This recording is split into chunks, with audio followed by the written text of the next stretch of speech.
اس کا مطلب یہ تھا کہ اس کے مقابلے کے لیے اسلامی لشکر سے کوئی آئے۔ اس کا ڈیل ڈول بہت بڑا تھا، وہ پورا دیو نظر آتا تھا۔ اس کی للکار کے جواب میں قیس بن حبیرہ نے اپنا گھوڑا آگے بڑھایا۔ یہ اتنے ڈیل ڈول کے مالک نہیں تھے۔ حضرت خالد بن ولید رضی اللہ عنہ نے انہیں روکنا چاہا، یعنی ان کے بجائے کسی اور کو بھیجنا چاہتے تھے، لیکن حضرت قیس نے یہ شعر پڑھا: پردہ نشین خواتین سے پوچھ لو، کیا میں لڑائی کے درمیان بہادری نہیں دکھاتا؟ یہ کہتے ہی وہ بطریق پر ٹوٹ پڑے۔ بطریق ہتھیار بھی نہ سنبھال سکا تھا کہ انہوں نے وار کر دیا۔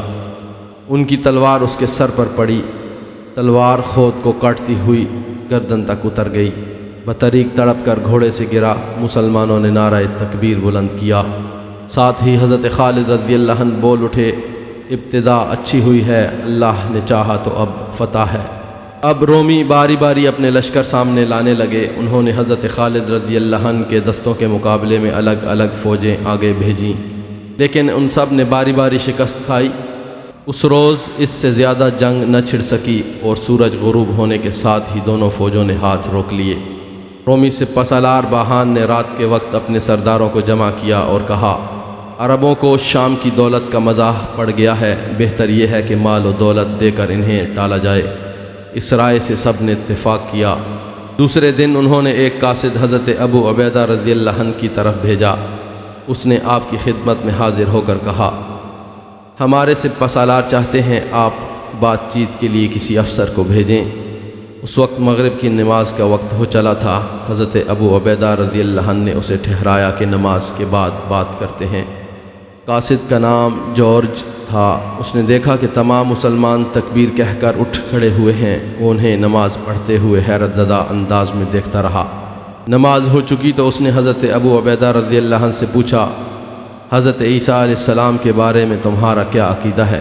جواب میں حضرت ابو عبیدہ رضی اللہ عنہ نے سورہ نساء کی آیت 171 تلاوت کی، جس کا ترجمہ پیش خدمت ہے: اے اہل کتاب، تم اپنے دین میں حد سے نہ نکلو اور اللہ کی شان میں سوائے پکی بات کے نہ کہو۔ بے شک مسیح عیسیٰ مریم کے بیٹے اور اللہ کے رسول ہیں، اور اللہ کا ایک کلمہ ہے جنہیں اللہ نے مریم تک پہنچایا، اور اللہ کی طرف سے ایک جان ہے۔ سو اللہ پر اور اس کے سب رسولوں پر ایمان لاؤ، اور یہ نہ کہو کہ خدا تین ہے۔ اس بات کو چھوڑ دو، تمہارے لیے بہتر ہوگا۔ بے شک اللہ اکیلا معبود ہے، وہ اس سے پاک ہے کہ اس کی اولاد ہو۔ اسی کا ہے جو کچھ آسمانوں میں ہے اور جو کچھ زمین میں ہے، اور اللہ کارساز کافی ہے۔ مسیح خدا کا بندہ بننے سے ہرگز آر نہیں کرے گا، اور نہ مقرب فرشتے، اور جو کوئی اس کی بندگی سے انکار کرے گا اور تکبر کرے گا تو اللہ تعالیٰ ان سب کو اپنی طرف اکٹھا کرے گا۔ مترجم نے جب اس آیت کا ترجمہ جارج کے سامنے کیا تو وہ بے اختیار پکار کر بولا: بے شک عیسیٰ علیہ السلام کے یہی اوصاف ہیں، اور بے شک تمہارا پیغمبر سچا ہے۔ یہ کہہ کر اس نے کلمہ توحید پڑھا اور مسلمان ہو گیا۔ ساتھ ہی اس نے کہا: بس اب میں اپنی قوم کے پاس واپس نہیں جاؤں گا۔ اس پر حضرت ابو عبیدہ رضی اللہ عنہ نے کہا: اس طرح رومی کہیں گے مسلمانوں نے بد عہدی کی، ہمارے قاصد کو روک لیا، لہذا تم اس وقت تو چلے جاؤ، کل جب ہمارا قاصد وہاں سے آئے تم اس کے ساتھ چلے آنا۔ اس نے یہ بات مان لی۔ دوسرے دن حضرت خالد بن ولید رضی اللہ عنہ رومیوں کے لشکر میں پہنچے۔ رومیوں نے انہیں اپنی شان و شوکت دکھانے کے زبردست انتظام کر رکھے تھے۔ راستے کے دونوں طرف سواروں کی صفیں قائم تھیں۔ وہ سوار سر سے لے کر پیر تک لوہے میں غرق تھے، لیکن حضرت خالد رضی اللہ عنہ ذرا بھی ان سے مرعوب نہ ہوئے، الٹا حقارت بھری نظروں سے انہیں دیکھتے ہوئے گزرتے چلے گئے۔ بالکل ایسا معلوم ہو رہا تھا جیسے شیر بکریوں کے ریوڑ کو چیرتا آگے بڑھ رہا ہے۔ حضرت خالد بن ولید رضی اللہ عنہ باہان کے خیمے کے پاس پہنچے تو اس نے بہت احترام سے آپ کا استقبال کیا اور اپنے برابر بٹھایا۔ مترجم کے ذریعے بات چیت شروع ہوئی۔ پہلے اس نے حضرت عیسیٰ علیہ السلام کی تعریف کی، پھر قیصر کے بارے میں بولا: ہمارا بادشاہ تمام بادشاہوں کا شہنشاہ ہے۔ ابھی وہ یہاں تک ہی کہہ پایا تھا کہ حضرت خالد رضی اللہ عنہ بول اٹھے: تمہارا بادشاہ ضرور ایسا ہوگا، لیکن ہم نے جس شخص کو اپنا سردار بنا رکھا ہے، اگر اسے ایک لمحے کے لیے بھی بادشاہت کا خیال آ جائے تو ہم فوراً اسے معزول کر دیں۔ باہان نے ان کے خاموش ہونے پر پھر اپنی تقریر شروع کی۔ اے اہل عرب، تمہاری قوم کے لوگ ہمارے ملک میں آ کر آباد ہوئے، ہم نے ہمیشہ ان کے ساتھ دوستانہ سلوک کیے۔ ہمارا خیال تھا ہمارے اس سلوک کی وجہ سے پورا عرب ہمارا شکر گزار ہوگا، لیکن اس کے خلاف تم ہمارے ملک پر چڑھ آئے۔ اب تم چاہتے ہو کہ ہمیں ہمارے ملک سے نکال دو۔ تم نہیں جانتے اس سے پہلے بھی بہت سی قوموں نے ایسا کرنا چاہا لیکن وہ کامیاب نہیں ہوئیں۔ اب تم آئے ہو جب کہ تم سے زیادہ جاہل اور بے ساز و سامان قوم تو اور کوئی ہے بھی نہیں۔ اس پر تم نے یہ جرت کی، خیر درگزر کرتا ہوں، اگر تم یہاں سے چلے جانا منظور کر لو تو ہم انعام کے طور پر سپہ سالار کو 10,000 دینار اور افسروں کو 1,000 اور عام سپاہیوں کو 100 دینار دیں گے۔ باہان یہاں تک کہہ کر خاموش ہو گیا۔ اب حضرت خالد بن ولید رضی اللہ عنہ نے کہا، بے شک تم دولت مند ہو، حکومت کے مالک ہو، تم نے اپنے ہمسایہ عربوں کے ساتھ جو سلوک کیا ہے وہ بھی ہمیں معلوم ہے، لیکن یہ تم نے ان پر کوئی احسان نہیں کیا، بلکہ یہ تمہارا اپنے دین کی اشاعت کا طریقہ تھا۔ اس کا اثر یہ ہوا کہ وہ عیسائی ہو گئے اور آج خود ہمارے مقابلے میں تمہارے ساتھ ہیں۔ یہ بھی درست ہے کہ ہم نہایت محتاج، تنگ دست اور خانہ بدوش تھے۔ ہمارا حال یہ تھا کہ طاقتور کمزور کو کچل دیتا تھا، قبائل آپس میں لڑ کر مر جاتے تھے۔ ہم نے بہت سے خدا بنا رکھے تھے، انہیں پوجتے تھے، اپنے ہاتھ سے بت تراشتے تھے اور اس کی عبادت کیا کرتے تھے۔ اللہ تعالیٰ نے ہم پر رحم فرمایا اور ہم میں ایک پیغمبر بھیجا، وہ خود ہماری قوم سے تھے۔ ہم میں سب سے زیادہ شریف، پاک باز اور سخی تھے۔ انہوں نے ہمیں توحید کا سبق دیا، ہمیں بتایا کہ اللہ کا کوئی شریک نہیں، نہ اس کی کوئی بیوی ہے نہ اولاد، وہ بالکل یکتا ہے۔ انہوں نے ہمیں یہ بھی حکم دیا کہ ہم ان عقائد کو دنیا کے سامنے پیش کریں، جو ان کو مان لے وہ مسلمان ہے، ہمارا بھائی ہے، جو انکار کرے وہ جزیہ دینا قبول کرے، ہم اس کی حفاظت کے ذمہ دار ہیں، جو ان دونوں باتوں سے انکار کرے گا اس سے ہم جہاد کریں گے۔ باہان نے یہ سن کر سرد آہ بھری اور بولا، یہ کسی قیمت پر بھی جزیہ نہیں دیں گے، ہم تو جزیہ لیتے ہیں دیتے نہیں۔ اس طرح کوئی بات طے نہ ہو سکی اور حضرت خالد رضی اللہ عنہ واپس آ گئے، چنانچہ لڑائی کی تیاری شروع کر دی گئی۔ حضرت خالد رضی اللہ عنہ کے چلے جانے کے بعد باہان نے سرداروں کو جمع کیا اور ان سے بولا، تم نے سنا یہ کیا کہہ گئے ہیں؟ ان کا دعویٰ ہے کہ جب تک تم ان کی رعایا نہ بن جاؤ جنگ نہیں ٹل سکتی۔ کیا تمہیں ان کی غلامی منظور ہے؟ وہ سب کے سب پرجوش انداز میں بول اٹھے، ہم مر تو جائیں گے، ان کی غلامی قبول نہیں کریں گے۔ چنانچہ جنگ کا فیصلہ کر لیا گیا۔ دوسری صبح رومی لشکر اس قدر ساز و سامان کے ساتھ سامنے آیا کہ مسلمان حیران رہ گئے۔ اسلامی فوج کی تعداد صرف 36,000 تھی، جبکہ رومیوں کی تعداد 2 لاکھ سے زیادہ تھی۔ حضرت خالد بن ولید رضی اللہ عنہ نے یہ دیکھ کر اپنی فوج کے 36 حصے کیے اور آگے پیچھے ان کی صفیں قائم کر دیں۔ اس طرح ان کی 36 صفیں بن گئیں۔ فوج کے قلب یعنی درمیان پر حضرت ابو عبیدہ رضی اللہ عنہ کو مقرر کیا، میمنہ یعنی دائیں حصے پر حضرت عمر بن عاص رضی اللہ عنہ اور حضرت شرحبیل بن حسنہ کو، جبکہ میسرہ یعنی بائیں بازو پر یزید بن ابی سفیان رضی اللہ عنہ کو مقرر فرمایا۔ ان کے علاوہ ہر صف کا بھی ایک افسر تھا۔ اس طرح 36 افسر مقرر کیے۔ یہ 36 افسر وہ چنے ہوئے لوگ تھے جو مانے ہوئے جنگجو اور بہادر تھے، جنگ کی اونچ نیچ کو خوب سمجھتے تھے۔ خطیب حضرات کو پرجوش تقاریر کرنے پر مامور کیا۔ عمر بن عاص رضی اللہ عنہ بھی خطیبوں میں شامل تھے۔ وہ یوں تقریر کر رہے تھے، دوستو نگاہیں نیچی رکھو، برچھیاں تان لو، اپنی جگہ پر جمے رہو، پھر جب دشمن حملہ آور ہو تو انہیں نزدیک آنے دو، جب وہ برچھیوں کی زد پر آ جائیں تب ان پر حملہ کرو، شیر کی طرح ان پر ٹوٹ پڑو۔ اسلامی لشکر کی تعداد دشمن کے مقابلے میں اگرچہ بہت کم تھی، لیکن ان میں چنے ہوئے حضرات تھے۔ ایسے بزرگ بھی خاص طور پر موجود تھے جنہوں نے نبی کریم صلی اللہ علیہ وآلہ وسلم کا جمال مبارک دیکھا تھا۔ یہ بزرگ 1000 کے قریب تھے۔ ان میں سے بھی 100 وہ بزرگ صحابہ تھے جنہوں نے بدر کی لڑائی میں حصہ لیا تھا۔ بدری صحابہ کا تو مقام اپنا ہی ہے۔ پھر عرب کے مشہور قبیلوں میں سے 10,000 سے زیادہ صرف ازد قبیلے کے تھے۔ اسی طرح قبیلہ حمیر کی ایک بڑی جماعت لشکر میں شامل تھی۔ قبیلہ حمدان، خولان، لحم، جزام وغیرہ کے مشہور بہادر بھی شامل تھے۔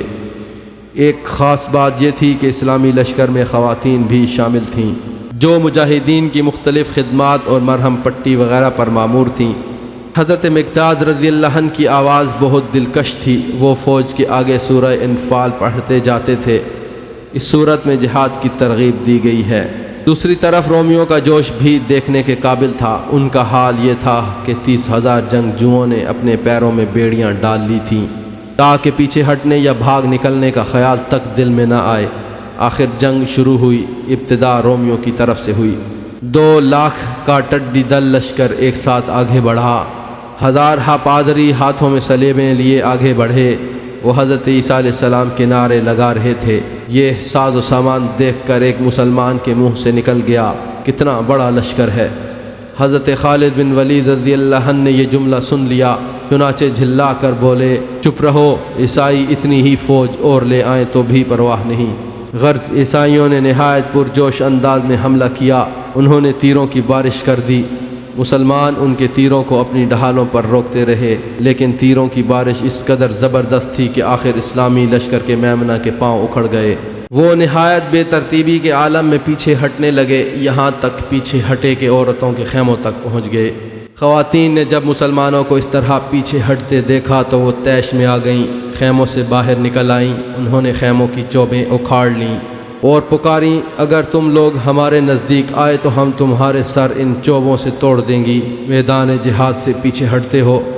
حضرت خولہ رضی اللہ عنہا نے اشعار پڑھ کر انہیں غیرت دلائی۔ ان خواتین میں حضرت امیر معاویہ کی والدہ حضرت ہند رضی اللہ عنہا اور ان کی بہن حضرت جویریہ بھی تھیں۔ ان حالات میں حضرت معاذ بن جبل رضی اللہ عنہ گھوڑے سے کود پڑے۔ یہ میمنہ پر سپہ سالار تھے، تلوار ہاتھ میں لی اور بولے، میں تو اب پیدل لڑتا ہوں، کوئی اس گھوڑے کا حق ادا کر سکے تو اس کے لیے یہ حاضر ہے۔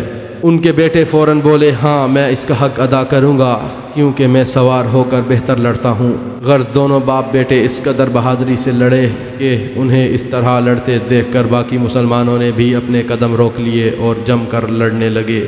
قبیلہ زبیدہ کے سردار حجاج اپنے 500 ساتھیوں کو لے کر آگے بڑھے اور ان عیسائیوں کے مقابلے میں دیوار بن گئے جو بڑھتے چلے آ رہے تھے۔ میمنہ میں قبیلہ ارد شروع سے ہی ثابت قدم رہا۔ عیسائیوں نے بہت زور لگایا لیکن انہیں پیچھے نہ ہٹا سکے۔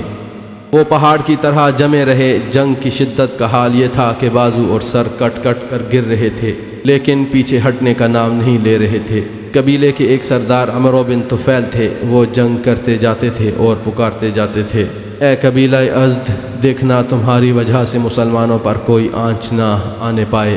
9 بڑے بڑے رومی سورما جوان ان کے ہاتھ سے مارے گئے۔ آخر خود بھی شہادت کا جام نوش کیا۔ حضرت خالد رضی اللہ عنہ نے اس موقع پر اس شدت کی جنگ کی کہ رومیوں کی صفیں درہم برہم کر دیں۔ حضرت اکرمہ رضی اللہ عنہ اسلام لانے سے پہلے کفار کے لشکروں میں شامل رہ کر مسلمانوں کے خلاف لڑ چکے تھے۔ یہ ابو جہل کے بیٹے تھے۔ انہوں نے اپنا گھوڑا آگے بڑھایا اور پکارے، عیسائیوں، میں کسی زمانے میں مسلمانوں سے لڑتا رہا ہوں، آج تمہارے مقابلے میں بھلا کس طرح پیچھے ہٹ سکتا ہوں۔ یہ کہا اور اپنی فوج کی طرف رخ کر کے بولے، آؤ آج موت پر کون بیعت کرتا ہے۔ 400 مجاہدین نے موت پر ان سے بیعت کی اور ثابت قدمی سے لڑے، یہاں تک کہ سب کے سب شہید ہو گئے۔ ان میں ضرار بن ازد بھی تھے۔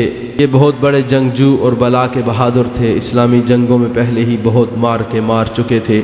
یہ حضرات اگرچہ شہید ہو گئے لیکن انہوں نے رومیوں کے ہزاروں آدمیوں کو کاٹ کر رکھ دیا۔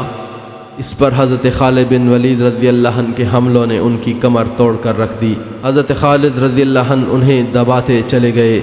ادھر میمنہ میں تو جنگ کا یہ حال تھا، دوسری طرف یعنی میسرہ پر ابن کناتیر نے حملہ کیا۔ یہ رومی لشکر کے میمنہ کا سپہ سالار تھا۔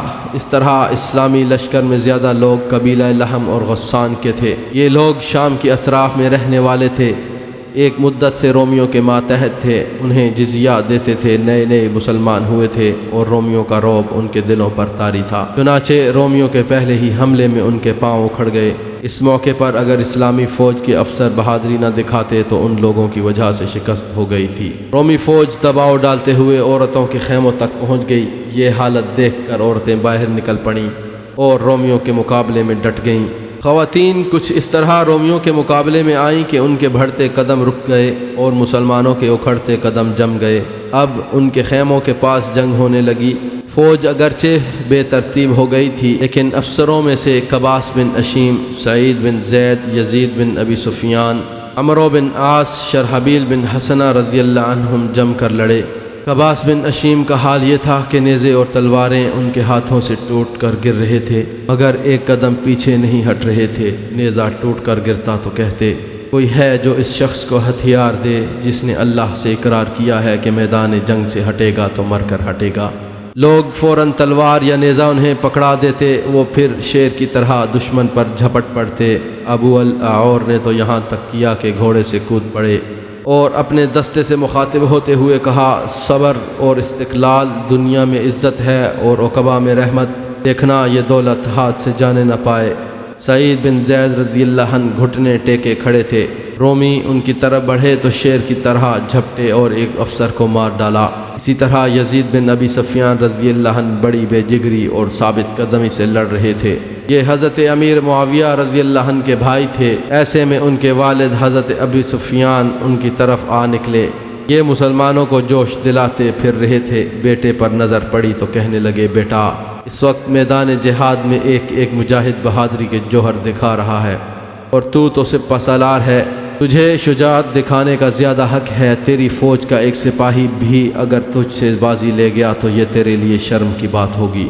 حضرت شرحبیل بن حسنہ رضی اللہ عنہ کا یہ حال تھا کہ رومیوں نے انہیں چاروں طرف سے گھیر لیا تھا۔ یہ ان کے درمیان پہاڑ کی طرح جمے کھڑے تھے، لڑ رہے تھے اور قرآن کریم کی یہ آیت تلاوت کرتے جاتے تھے، اللہ کے ساتھ سودا کرنے والے اور اللہ کے ہمسائے بننے والے کہاں ہیں؟ یہ آواز جس کے کان میں پڑی وہ لڑائی کے میدان میں پوری طرح جم گیا۔ طرح اکھڑی ہوئی اور بے ترتیب فوج پھر سے سنبھل گئی۔ شرحبیل بن حسنہ رضی اللہ عنہ انہیں ساتھ لے کر آگے بڑھے اور رومیوں کی پیش قدمی کو روک کر رکھ دیا۔ عورتوں نے بھی اس موقع پر کمال کی بہادری دکھائی، وہ بھی رومیوں کے مقابلے پر ڈٹ گئیں۔ ان سے بھی مسلمانوں کو بہت ڈھارس ملی۔ عورتوں نے چلا کر ان سے یہ الفاظ کہے، میدان سے قدم ہٹایا تو پھر ہمارا منہ نہ دیکھنا۔ اب تک جنگ برابر کی جاری تھی، دونوں لشکر پوری طرح ڈٹے ہوئے تھے، بلکہ رومیوں کا پلہ قدرے بھاری تھا۔ ایسے میں اچانک حضرت قیس بن حبیرہ لشکر کے پیچھے سے نکل کر سامنے آئے۔ انہیں حضرت خالد بن ولید رضی اللہ عنہ نے فوج کے ایک حصے پر افسر مقرر کر رکھا تھا۔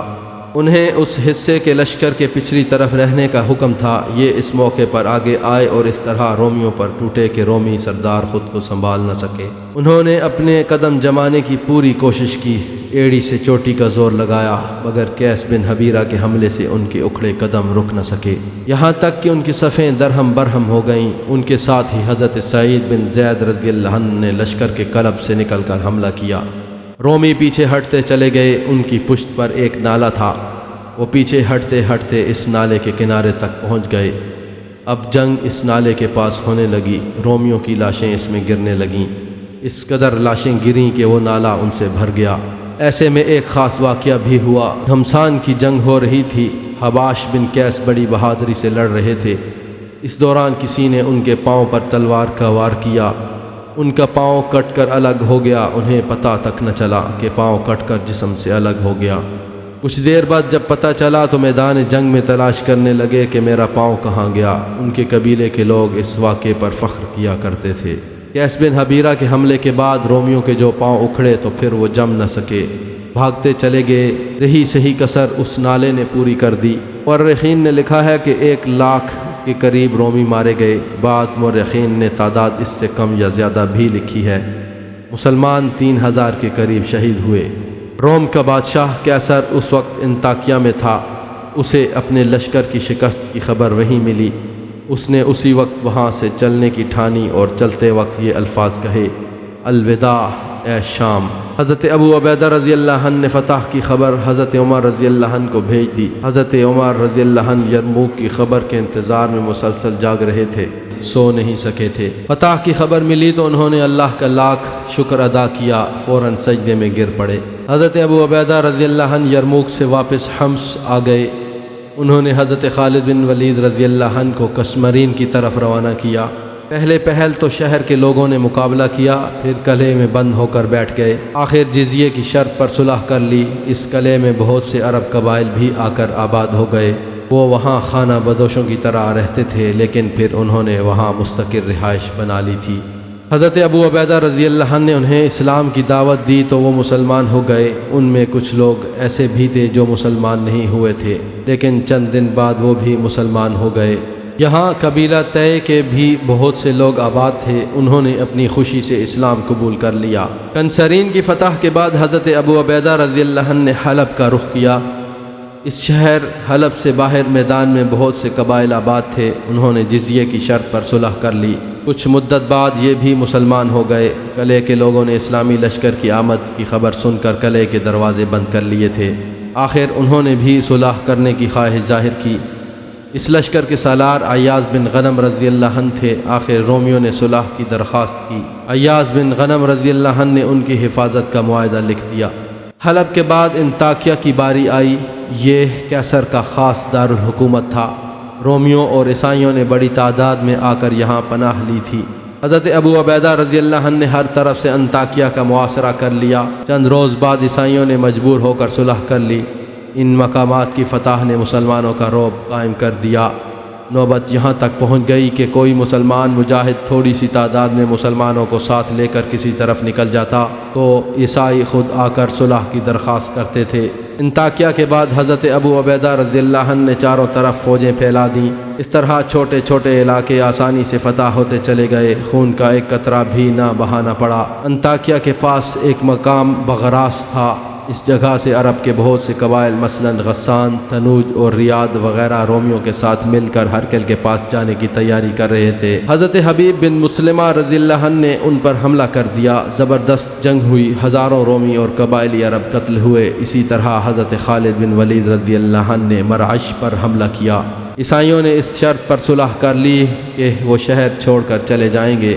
حضرت ابو بکر صدیق رضی اللہ عنہ نے اپنے زمانے میں شام پر چڑھائی کی تھی تو ہر صوبے کی طرف الگ الگ سالار روانہ فرمائے تھے۔ ان میں حضرت عمرو بن عاص رضی اللہ عنہ بھی تھے، انہیں فلسطین کی طرف روانہ فرمایا تھا۔ حضرت عمرو بن عاص رضی اللہ عنہ نے حضرت ابو بکر صدیق رضی اللہ عنہ کے زمانے میں ہی کئی مقامات فتح کر لیے تھے۔ پھر حضرت عمر رضی اللہ عنہ کے عہد میں نابلس اور امواس پر بھی مسلمانوں کا قبضہ ہو گیا۔ کوئی ضرورت پیش آتی تو حضرت عمرو بن عاص رضی اللہ عنہ فلسطین کے علاقے کو چھوڑ کر حضرت ابو عبیدہ کی مدد کو پہنچ جاتے اور فارغ ہونے پر پھر لوٹ جاتے، یہاں تک کہ فلسطین کے آس پاس کے تمام شہر مسلمانوں نے فتح کر لیے۔ اب وہ فلسطین کی طرف متوجہ ہوئے، عیسائی قلعہ بند ہو کر بیٹھ گئے۔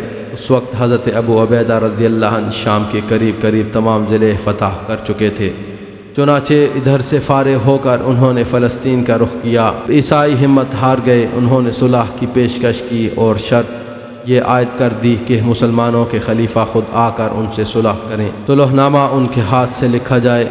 حضرت ابو عبیدہ رضی اللہ عنہ نے اس پیشکش کے بارے میں حضرت عمر رضی اللہ عنہ کو خط لکھا۔ اس کے الفاظ یہ تھے: اگر آپ خود تشریف لے آئیں تو بیت المقدس جنگ کے بغیر فتح ہو سکتا ہے۔ عیسائیوں نے پیشکش کی ہے کہ آپ خود آ کر صلح کریں اور صلح کی شرائط آپ خود لکھیں۔ معزز سامعین، یہاں تک ہم نے جنگ یرموک کے واقعات ملاحظہ کیے، اس کے نتیجے میں مسلمانوں نے ایک بہت بڑی سلطنت روما کو فتح کر لیا۔ یہ وہ سلطنت تھی جو اس وقت اپنے آپ کو دنیا کی سپر پاور سمجھتی تھی، لیکن اللہ کے ان مجاہدوں کے آگے ایک ریت کا پہاڑ ثابت ہوئی اور انہوں نے اپنے زور ایمان اور جذبہ جہاد سے اتنی بڑی سلطنت سے ٹکر لے کر اس کو پاش پاش کر دیا۔ آج کی قسط میں اتنا ہی، آئندہ قسط میں ہم بیت المقدس کی فتح کے بارے میں واقعات پڑھیں گے۔ جزاک اللہ خیر۔